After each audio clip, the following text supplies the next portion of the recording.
in a war imposed on them by Hezbollah. All told, this has been the deadliest conflict between Israel and Hezbollah in decades.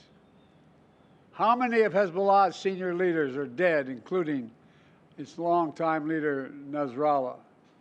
And Israel has destroyed Hezbollah's terrorist infrastructure in southern Lebanon as well, including miles of sophisticated tunnels, which were prepared for an October 7-style terrorist attack in northern Israel.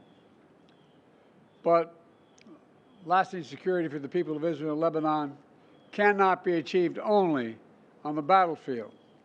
And that's why I directed my team to work with the governments of Israel and Lebanon to forge a ceasefire, to bring the conflict between Israel and Hezbollah to a close. Under the deal reached today, effective at 4 a.m. tomorrow local time, the fighting across the Lebanese-Israeli border will end. This is designed to be a permanent cessation of hostilities. What is left of Hezbollah and other terrorist organizations will not be allowed, well, I emphasize, will not be allowed to threaten the security of Israel again. Over the next 60 days, the Lebanese army and state security forces will deploy and take control of their own territory once again. Hezbollah terrorist infrastructure in southern Lebanon will not be allowed to be rebuilt. And over the next 60 days, Israel will gradually withdraw its remaining forces. And civilians on both sides will soon be able to safely return to their communities and begin to rebuild their homes, their schools, their farms, their businesses, and their very lives. We're determined this conflict will not be just another cycle of violence. And so the United States, with the full support of France and our other allies, has pledged to work with Israel and Lebanon to ensure that this arrangement is fully implemented, the agreement totally implemented. You know, there will be no U.S. troops deployed in southern Lebanon.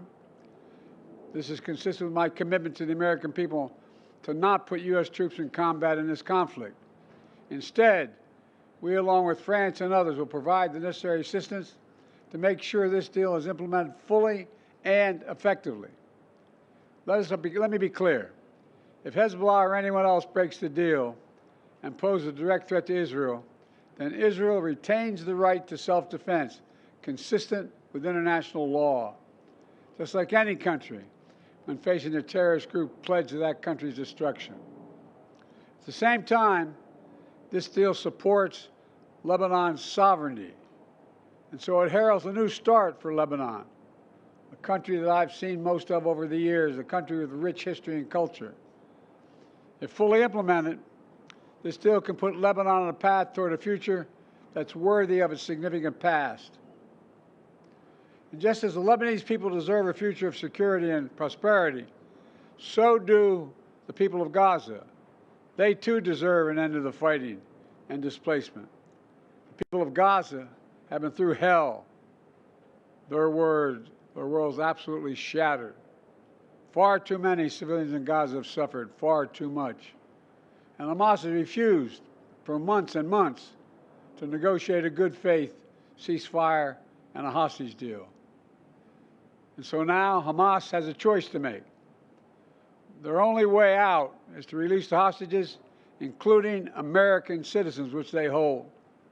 And in the process, bring an end to the fighting, which would make possible a surge of humanitarian relief. Over the coming days, the United States will make another push with Turkey, Egypt, Qatar, Israel, and others to achieve a ceasefire in Gaza. With the hostages released and the end of the war without Hamas in power, that becomes possible. As for the broader Middle East region, today's announcement brings us closer to realizing the affirmative agenda that I've been pushing forward during my entire presidency. A vision for the future of the Middle East where it's at peace and prosperous and integrated across borders.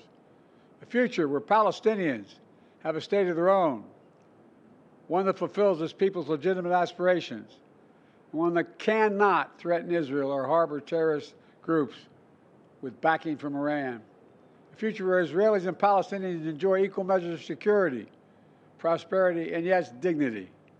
To that end, the United States remains prepared to conclude a set of historic deals with Saudi Arabia, to include a security pact and economic assurances, together with a credible pathway for establishing a Palestinian state and the full normalization of relations between Saudi Arabia and Israel, a desire they both have.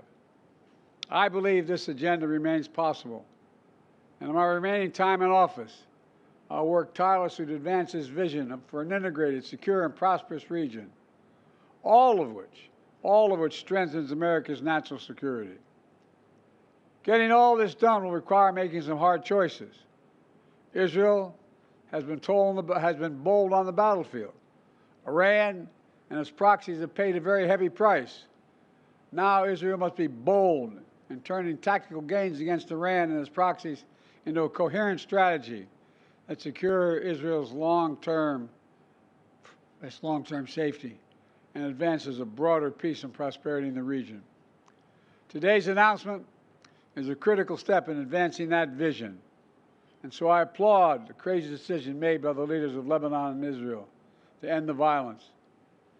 It reminds us that peace is possible. Say that again, peace is possible. As long as that is the case, I will not for a single moment stop working to achieve it. God bless you all, and sorry to keep you waiting so long. May God protect our troops. Thank you.